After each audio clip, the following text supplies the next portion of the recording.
नमस्कार दोस्तों। आज मैं आप लोगों के साथ बृहस्पतिवार व्रत कथा सुनाऊंगी। तो कथा अगर थोड़ी सी भी अच्छी लगेगी तो मेरे चैनल को सब्सक्राइब करना मत भूलिएगा। तो चलिए बिना किसी देर के शुरू करती हूँ। बहुत समय पहले की बात है। भारत में एक राजा राज्य करता था। वह बड़ा प्रतापी तथा दानी था। वह नित्य प्रति मंदिर में भगवान दर्शन करने जाता था। वह ब्राह्मण और गुरु की सेवा किया करता था। उसके द्वार से कोई भी याचक निराश होकर नहीं लौटता था। वह प्रत्येक गुरुवार को व्रत रखता एवं पूजन करता था। हर दिन गरीबों की सहायता करता था। परंतु यह सब बातें उसकी रानी को अच्छी नहीं लगती थी। वह न व्रत करती और न किसी को एक भी पैसा दान में देती थी। वह राजा से भी कहती, ऐसा करने को मना किया करती थी। एक समय की बात है कि राजा शिकार खेलने वन को चले गए। घर पर रानी और दासी थी। उस समय गुरु बृहस्पति साधु का रूप धारण कर राजा के दरवाजे पर भिक्षा मांगने आए। साधु ने रानी से भिक्षा मांगी तो वह कहने लगी, हे साधु महाराज, मैं इस दान और पुण्य से तंग आ गई हूँ। इस कार्य के लिए तो मेरे पति देव ही बहुत हैं। अब आप ऐसी कृपा करें कि सारा धन नष्ट हो जाए तथा मैं आराम से रह सकूं। साधु रूपी बृहस्पति देव ने कहा, हे देवी, तुम बड़ी विचित्र हो। संतान और धन से कोई दुखी नहीं होता है। इसको सभी चाहते हैं। पापी भी पुत्र और धन की इच्छा करता है। अगर तुम्हारे पास धन अधिक है तो भूखे मनुष्यों को भोजन कराओ, प्याऊ लगवाओ, ब्राह्मणों को दान दो, धर्मशालाएं बनाओ, कुआं तालाब, बावड़ी बाग बगीचे आदि का निर्माण कराओ तथा निर्धनों की कुंवारी कन्याओं का विवाह कराओ। साथ ही यज्ञादि करो। इस प्रकार के कर्मों से आपके कुल का और आपका नाम प्रलोक में सार्थक होगा एवं स्वर्ग की प्राप्ति होगी। परंतु रानी साधु की इन बातों से खुश नहीं हुई। उसने कहा, हे साधु महाराज, मुझे ऐसे धन की आवश्यकता नहीं जिसको मैं अन्य लोगों को दान दूं तथा जिसको रखने और संभालने में ही मेरा सारा समय नष्ट हो जाए। साधु ने कहा, हे देवी, यदि तुम्हारी ऐसी ही इच्छा है तो जैसा मैं तुम्हें बताता हूँ वैसा ही करना। बृहस्पतिवार के दिन घर को गोबर से लिपना, अपने केशों को पीली मिट्टी से धोना, केशों को धोते समय स्नान करना, राजा से कहना वह हजामत करवाएं, भोजन में मांस मंदिरा खाना, कपड़ा धोबी के यहाँ धुलने देना। इस प्रकार 7 बृहस्पतिवार करने से तुम्हारा सारा धन नष्ट हो जाएगा। यह कहकर साधु महाराज रूपी बृहस्पति देव अंतर्धान्य हो गए। रानी ने साधु के कहने के अनुसार 7 बृहस्पतिवार तक वैसा ही करने का विचार किया। साधु के बताए अनुसार काम करते हुए केवल 3 बृहस्पतिवार ही बीते थे कि उसकी समस्त धन संपत्ति नष्ट हो गई। भोजन के लिए दोनों समय परिवार तरसने लगा तथा सांसारिक भोगों से दुखी रहने लगा। तब राजा ने रानी से कहा, हे रानी, तुम यहाँ पर रहो, मैं अब परदेश जा रहा हूँ। वहाँ कोई काम धंधा करूँगा, शायद हमारा भाग्य बदल जाए। ऐसा कहकर राजा परदेश चला गया। वह वहाँ जंगल से लकड़ी काट कर लाता और शहर में बेचकर अपना जीवन व्यतीत करने लगा। इधर राजा के बिना रानी और दासियाँ दुखी रहने लगी। किसी दिन भोजन मिलता और किसी दिन जल पीकर ही रह जाती। एक समय रानी और दासियों को 7 दिन बिना भोजन के व्यतीत करना पड़ा। तो रानी ने अपनी दासी से कहा, यहाँ पास ही के नगर में मेरी बहन रहती है। वह बड़ी धनवान है। तू उसके पास जा और वहाँ से 5 सेर बेझर मांगकर ले आ, जिससे कुछ समय के लिए गुजर जाएगा। दासी रानी की बहन के पास गई। रानी की बहन उस समय पूजा कर रही थी।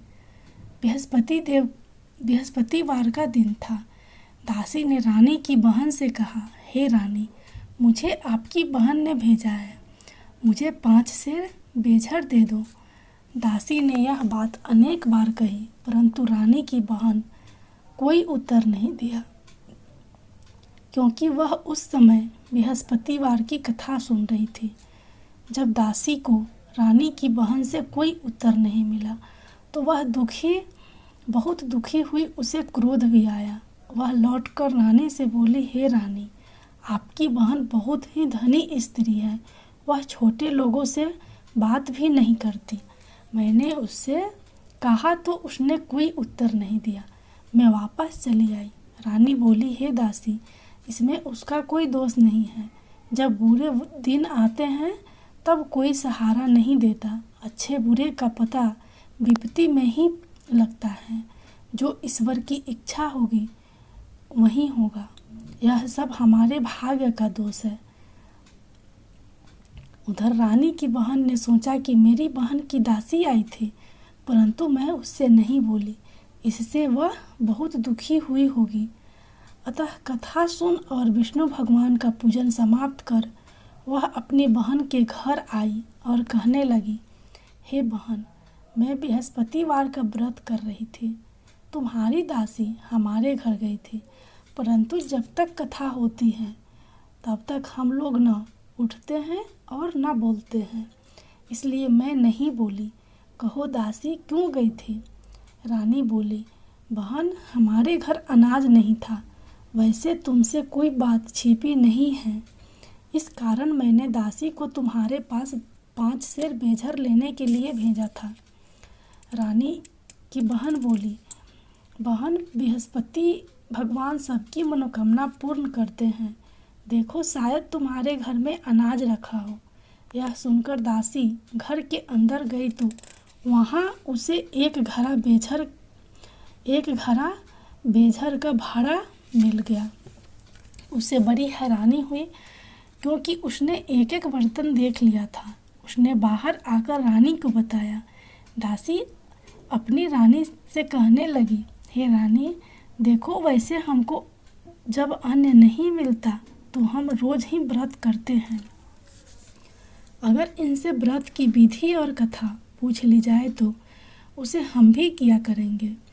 दासी के कहने पर रानी ने अपनी बहन से बृहस्पतिवार व्रत के बारे में पूछा। उसकी बहन ने बताया, हे रानी बहन, बृहस्पतिवार को सूर्योदय से पहले उठकर स्नान करके बृहस्पतिवार का व्रत करना चाहिए, लेकिन उस दिन सिर नहीं धोना चाहिए। बृहस्पतिवार के व्रत में चने की दाल और मुनाका से विष्णु भगवान का केले के वृक्ष की जड़ में पूजन करें तथा दीपक जलावें। उस दिन एक ही समय भोजन करें। भोजन पीले खाद्य पदार्थ का करें तथा कथा सुने। इस प्रकार करने से गुरु भगवान प्रसन्न होते हैं। अंततः पुत्र धन देते हैं, मनोकामना पूर्ण करते हैं। व्रत और पूजन की विधि बताकर रानी की बहन अपने घर लौट गई। रानी और दासी दोनों ने निश्चय किया कि बृहस्पति देव भगवान का पूजन जरूर करेंगे। 7 दिन बाद जब बृहस्पतिवार आया तो उन्होंने व्रत रखा। घूर साल में जाकर चना और गुड़ बीन लाई तथा उसकी दाल से केले की जड़ तथा भगवान का पूजन किया। अब भोजन पीला कहाँ से आए? दोनों बहुत दुखी हुई, परंतु उन्होंने व्रत किया था, इस कारण बृहस्पति भगवान प्रसन्न थे। एक साधारण व्यक्ति के रूप में वे 2 थालों में सुंदर पीला भोजन लेकर आए और दासी को देखकर बोले, हे दासी, यह भोजन तुम्हारे और रानी के लिए है, तुम दोनों करना। दासी भोजन पाकर बड़ी प्रसन्न हुई और रानी से बोली, रानी जी, भोजन कर लो। रानी को भोजन आने के बारे में कुछ पता नहीं था, इसलिए वह दासी से बोली, जा तू ही भोजन कर, क्यों तू हमारी व्यर्थ में हंसी उड़ाती है। दासी बोली, एक व्यक्ति भोजन दे गया है। रानी कहने लगी, वह भोजन तेरे लिए दे गया है, तुम ही भोजन कर। दासी ने कहा, वह व्यक्ति हम दोनों के लिए ही 2 थालों में भोजन दे गया है, इसलिए मैं और आप दोनों ही साथ साथ भोजन करेंगी। दोनों ने गुरु भगवान को नमस्कार कर भोजन प्रारंभ किया। उसके बाद से वे प्रत्येक बृहस्पतिवार को गुरु भगवान का व्रत और पूजन करने लगे। बृहस्पति भगवान की कृपा से उनके पास धन हो गया, परंतु रानी फिर पहले की तरह से आलस करने लगी। तब दासी बोली, देखो रानी, तुम पहले भी इसी प्रकार आलस करती थी, तुम्हें धन के रखने में कष्ट होता था, इस कारण सभी धन नष्ट हो गया। अब गुरु भगवान की कृपा से धन मिला है तो फिर तुम्हें आलस होता है। बड़ी मुसीबतों के बाद हमने यह धन पाया है, इसलिए हमें दान पुण्य करना चाहिए। तुम भूखे मनुष्यों को भोजन कराओ, प्याऊ लगवाओ, ब्राह्मणों को दान दो, कुआं तालाब बावड़ी आदि का निर्माण कराओ, मंदिर पाठशाला बनवाकर दान दो, कुंवारी कन्याओं का विवाह कराओ, धन को शुभ कामों में खर्च करो, जिससे तुम्हारे कुल का यश बढ़े तथा स्वर्ग प्राप्त हो और पितर प्रसन्न हो। दासी की बात मानकर रानी ने इसी प्रकार के कर्म करने शुरू किए, जिससे उनका काफ़ी यश फैलने लगा। एक दिन रानी और दासी आपस में विचार करने लगी कि न जाने राजा किस दशा में होंगे, उनकी कोई खोज खबर नहीं है। गुरु भगवान ने उन्होंने प्रार्थना की और भगवान ने रात्रि में राजा को स्वप्न में कहा, हे राजा, उठ, तेरी रानी तुझको याद करती है, अब अपने देश को लौट जा। राजा प्रातःकाल उठकर जंगल से लकड़ियाँ काटकर लाने के लिए जंगल की ओर चल पड़ा। जंगल से गुजरते हुए वह सोचने लगा, रानी की गलती से उसे कितने दुख भोगने पड़े। राजपाट छोड़कर उसे जंगल में आकर रहना पड़ा। जंगल से लकड़ियाँ काटकर उन्हें बेचकर गुजारा करना पड़ा।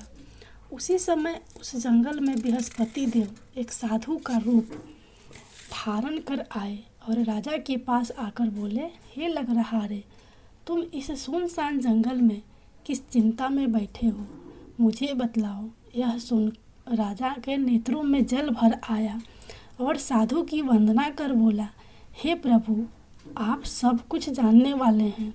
इतना कहकर राजा ने साधु के अपनी संपूर्ण कहानी सुना दी। महात्मा दयालु होते हैं। वे राजा से बोले, हे राजा, तुम्हारी पत्नी ने बृहस्पति देव के प्रति अपराध किया था, जिसके कारण तुम्हारी यह दशा हुई। अब तुम किसी प्रकार की चिंता मत करो, भगवान तुम्हें पहले से अधिक धन देंगे। देखो, तुम्हारी पत्नी ने बृहस्पतिवार का व्रत करना शुरू कर दिया है। अब तुम भी बृहस्पतिवार का व्रत करके चने की दाल व गुड़ जल के लोटे में डालकर केले का पूजन करो, फिर कथा कहो या सुनो। भगवान तुम्हारी सब कामनाओं को पूर्ण करेंगे। साधु को प्रसन्न देखकर राजा बोले, हे प्रभु, मुझे लकड़ी बेचकर इतना पैसा भी नहीं बचता जिससे भोजन करने के उपरांत कुछ बचा सकूं। मैंने रात्रि में अपनी रानी को व्याकुल देखा है। मेरे पास कोई साधन नहीं जिससे समाचार जान सकूं। फिर मैं बृहस्पति देव की क्या कहानी कहूं, मुझको तो कुछ भी मालूम नहीं है। साधु ने कहा, हे राजा, तुम किसी बात की चिंता मत करो। बृहस्पति देव के दिन तुम रोजाना की तरह लकड़ियाँ लेकर शहर में जाओ। तुम्हें रोज से दुगुना धन प्राप्त होगा, जिससे तुम भली भांति भोजन कर लोगे तथा बृहस्पति देव की पूजा का सामान भी आ जाएगा। बृहस्पति देव की कथा इस प्रकार है। प्राचीन काल में एक बहुत ही निर्धन ब्राह्मण था। उसके कोई संतान नहीं थी। वह नित्य पूजा पाठ करता, परंतु उसकी स्त्री बहुत मलिनता के साथ रहती थी। वह न स्नान करती और न किसी देवता का पूजन करती। प्रातःकाल उठते ही सर्वप्रथम भोजन करती, बाद में कोई अन्य कार्य करती। ब्राह्मण देवता बहुत दुखी रहते थे। पत्नी को बहुत समझाते किंतु उसका कोई परिणाम न निकलता। भगवान की कृपा से ब्राह्मण की स्त्री को कन्या उत्पन्न हुई। वह कन्या अपने पिता के घर में बड़ी होने लगी। वह बालिका प्रातः स्नान करके भगवान विष्णु का जप करती थी। वह बचपन से ही बृहस्पतिवार का व्रत भी करने लगी। पूजा पाठ समाप्त कर स्कूल जाते समय और अपने मुट्ठी में जौ भरकर ले जाती। पाठशाला जाने के मार्ग में डालती जाती। वहीं जौ स्वर्ण के हो जाते तो लौटते समय उनको बीन कर घर ले जाती। एक दिन वह बालिका सूप में उन सोने के जौ को फटक कर साफ कर रही थी। तभी उसकी माँ ने देख लिया और कहा, हे बेटी, सोने के जौ को फटकने के लिए सोने का सूप होना चाहिए। दूसरे दिन गुरुवार था। इस कन्या ने व्रत रखा और बृहस्पति देव से प्रार्थना करके कहा, हे प्रभु, यदि मैंने सच्चे मन से आपकी पूजा करी हो तो मुझे सोने का सूप दे दो। बृहस्पति देव ने उसकी प्रार्थना स्वीकार कर ली। रोजाना की तरह वह कन्या जौ फैलाते हुई स्कूल चली गई। स्कूल से लौटकर जब वह जौ बीन रही थी तो बृहस्पति देव की कृपा से उसे सोने का सूप मिला। उसे वह घर ले आई और उससे जौ साफ करने लगी, परंतु उसकी माँ का वही ढंग रहा। एक दिन की बात है, वह कन्या सोने के सूप में जौ साफ कर रही थी। उस समय उस नगर का राजकुमार वहां से होकर निकला। इस कन्या के रूप और सोने के सूप में जौ को साफ करते देखकर वह उस कन्या पर मोहित हो गया। राजमहल आकर वह भोजन तथा जल त्याग कर उदास होकर लेट गया। राजा को जब राजकुमार द्वारा अन्न जल त्यागने का समाचार ज्ञात हुआ तो अपने मंत्रियों के साथ वह अपने पुत्र के पास गए और बोले, हे पुत्र, तुम्हें किस बात का कष्ट है? किसी ने अपमान किया है अथवा कोई और कारण है? मुझे बताओ, मैं वही करूँगा जिससे तुम प्रसन्नता हो। राजकुमार ने अपने पिता की बातें सुनी तो वह बोला, मुझे आपकी कृपा से किसी बात का दुख नहीं है। किसी ने मेरा अपमान भी नहीं किया है, परंतु मैं उस लड़की के साथ विवाह करना चाहता हूँ जो सोने के सूप में जौ साफ कर रही थी। यह सुन राजा आश्चर्य में पड़ गया और बोला, हे बेटा, इस तरह की कन्या का पता तुम ही लगाओ, मैं उसके साथ तुम्हारा विवाह अवश्य करवा दूंगा। राजकुमार ने राजा को उस लड़की के घर का पता बतलाया। मंत्री उस लड़की के घर गया और राजा का आदेश ब्राह्मण को सुनाया। कुछ ही दिन बाद ब्राह्मण की कन्या का विवाह राजकुमार के साथ संपन्न हो गया। कन्या के घर से जाते ही उस ब्राह्मण देवता के घर में पहले की भांति गरीबी का निवास हो गया। अब भोजन के लिए भी अन्न बड़ी मुश्किल से मिलता था। एक दिन दुखी होकर ब्राह्मण अपने पुत्री से मिलने गया। बेटी ने पिता की दुख की अवस्था को देखा और अपनी माँ का समाचार पूछा। ब्राह्मण ने सभी हाल कहा। कन्या ने बहुत सा धन देकर अपने पिता को विदा कर दिया।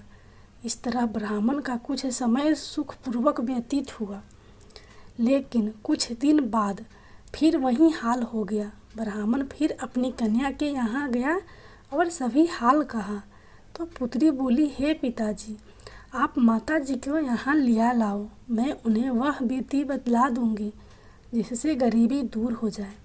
ब्राह्मण देवता अपने स्त्री को साथ लेकर अपने पुत्री के पास राजमहल पहुँचे तो पुत्री अपनी माँ को समझाने लगी, हे माँ, तुम प्रातःकाल उठकर प्रथम स्नानादि करके विष्णु भगवान का पूजन करो तो सब दरिद्रता दूर हो जाएगी। परंतु उसकी माँ ने उसकी एक बात नहीं मानी। वह प्रातःकाल उठकर अपने पुत्री का बचा जूठन खा लेती थी। एक दिन उसकी पुत्री को बहुत गुस्सा आया। उसने एक रात एक कोठरी से सारा सामान निकाल दिया और अपनी माँ को उसमें बंद कर दिया। प्रातः उसमें से उसे निकाला तथा स्नानादि करा के पूजा पाठ करवाया तो उसकी माँ की बुद्धि ठीक हो गई। उसके बाद वह नियम से पूजा पाठ करती और प्रत्येक बृहस्पतिवार को व्रत रखने लगी।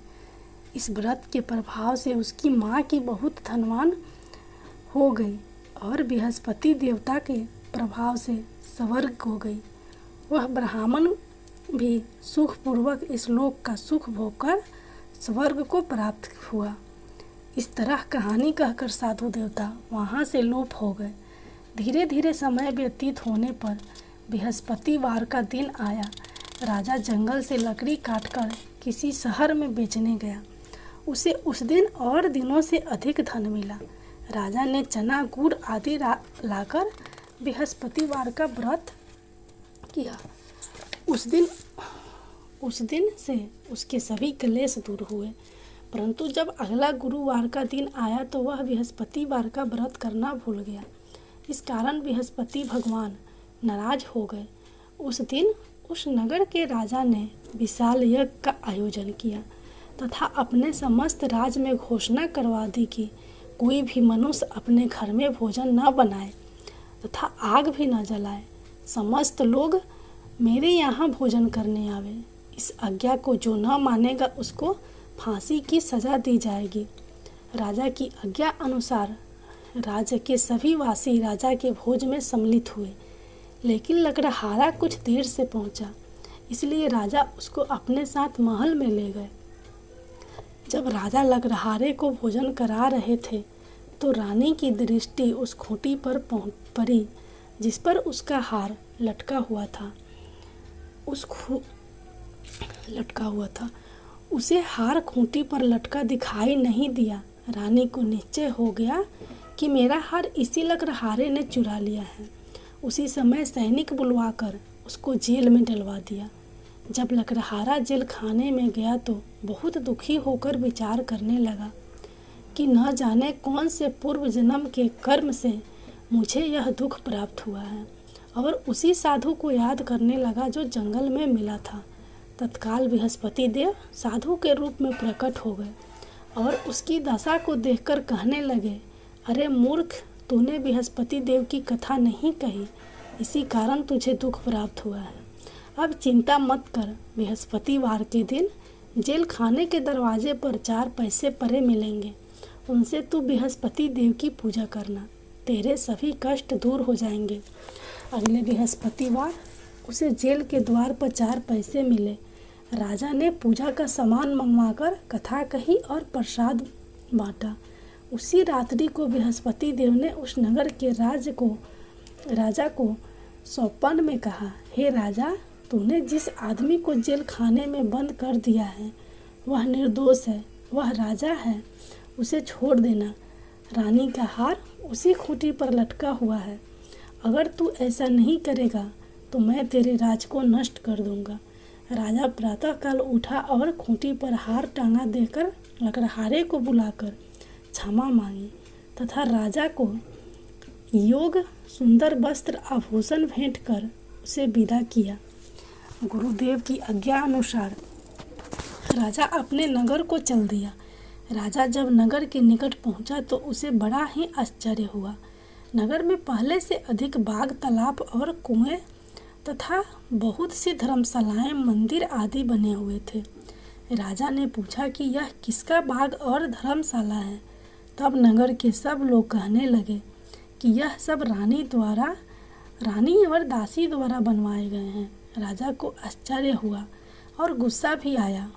जब रानी ने खबर सुनी कि राजा आ रहे हैं तो उसने अपनी दासी से कहा, हे दासी, देख राजा हमको कितनी बुरी हालत में छोड़ गए थे। वह हमारी ऐसी हालत देखकर लौट न जाए, इसलिए तू दरवाजे पर खड़ी हो जा। रानी की आज्ञा अनुसार दासी दरवाजे पर खड़ी हो गई। जब राजा आए तो उन्हें अपने साथ महल में लिवा लाई। राजा ने क्रोध करके अपनी तलवार निकाली और रानी से पूछने लगा, बताओ यह धन तुम्हें कैसे प्राप्त हुआ है। तब रानी ने बताया, हमें यह सब धन बृहस्पति देव के व्रत के प्रभाव से प्राप्त हुआ है। राजा ने तब निश्चय किया कि 7 रोज बाद तो सभी बृहस्पति देव का पूजन करते हैं, परंतु मैं रोजाना दिन में 3 बार कथा कहूँगा तथा रोज व्रत किया करूँगा। अब हर समय राजा के दुपट्टे में चने की दाल बधी रहती तथा दिन में 3 बार कथा कहता। एक रोज राजा ने विचार किया कि चले अपनी बहन के यहाँ हो आवे। इस तरह का निश्चय कर राजा घोड़े पर सवार हो अपनी बहन के यहाँ चल दिया। मार्ग में उसने देखा कि कुछ आदमी एक मुर्दे को लिए जा रहे हैं। उन्हें रोककर राजा ने कहा, अरे भाइयों, मेरी बृहस्पतिवार की कथा सुन लो। वे बोले, लो, हमारा तो आदमी मर गया है, इसको अपनी कथा की पड़ी है। परंतु कुछ आदमी बोले, अच्छा कहो, हम तुम्हारी कथा भी सुनेंगे। राजा ने दाल निकाली और कथा कहनी शुरू कर दी। जब कथा आधी हुई तो मुर्दा हिलने लगा और जब कथा समाप्त हुई तो राम राम करते हुए वह मुर्दा खड़ा हो गया। राजा आगे बढ़ा, उसे चलते चलते शाम हो गई। आगे मार्ग में उसे एक किसान खेत में हल चलाता मिला। राजा उससे बोला, अरे भैया, तुम मेरी बृहस्पतिवार की कथा सुन लो। किसान बोला, जब तक मैं तेरी कथा सुनूंगा तब तक 4 हरैया जोत लूँगा। जा अपनी कथा किसी और को सुनाना। राजा आगे चलने लगा। राजा के हटते ही बैल पछाड़ खाकर गिर गए तथा किसान के पेट में बहुत जोर से दर्द होने लगा। उसी समय किसान की पत्नी रोटी लेकर आई। उसने जब यह देखा तो उसने पुत्र से सब हाल पूछा। बेटे ने सभी हाल बता दिया। बुढ़िया दौड़ी दौड़ी उन घुड़सवार के पास गई और उससे बोली, मैं तेरी कथा सुनूंगी, तू अपनी कथा मेरे खेत पर ही चलकर कहना। राजा ने लौटकर बुढ़िया के खेत पर जाकर कथा कही, जिससे सुनते ही बैल खड़े हो गए तथा किसान के पेट का दर्द भी बंद हो गया। राजा अपनी बहन के घर पहुंच गया। बहन ने भाई की खूब मेहमानी की। दूसरे रोज प्रातःकाल राजा जगा तो वह देखने लगा कि सब लोग भोजन कर रहे हैं। राजा ने अपनी बहन से जब पूछा कि ऐसा कोई मनुष्य है जिसने भोजन नहीं किया हो तो मेरी बृहस्पतिवार की कथा सुन लो। तो बहन बोली, हे भैया, यह देश ऐसा ही है। पहले यहाँ के लोग भोजन करते हैं, बाद में अन्य काम करते हैं। अगर पड़ोस में कोई हो तो देख आती हूँ। ऐसा कहकर बहन देखने चली गई, परंतु उसे कोई भी ऐसा व्यक्ति नहीं मिला जिससे ने भोजन न किया हो। वह एक कुम्हार के घर गई जिसका लड़का बीमार था। उसे मालूम हुआ कि उसके यहाँ 3 दिन से किसी ने भोजन नहीं किया है। रानी ने अपने भाई की कथा सुनने के लिए कुम्हार से कहा। वह तैयार हो गया। राजा ने जाकर बृहस्पतिवार की कथा कही, जिसको सुनकर उसका लड़का ठीक हो गया। अब तो राजा की प्रशंसा होने लगी। एक दिन राजा ने अपनी बहन से कहा, हे बहन, मैं अपने घर जाऊंगा, तुम भी तैयार हो जाओ। राजा की बहन ने अपनी सास से अपने भाई के साथ जाने की आज्ञा मांगी।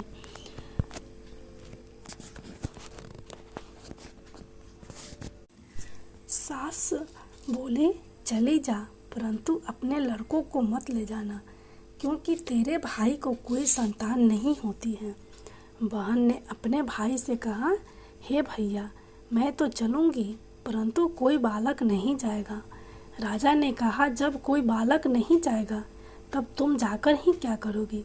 दुखी मन से राजा अपने नगर को लौट आया।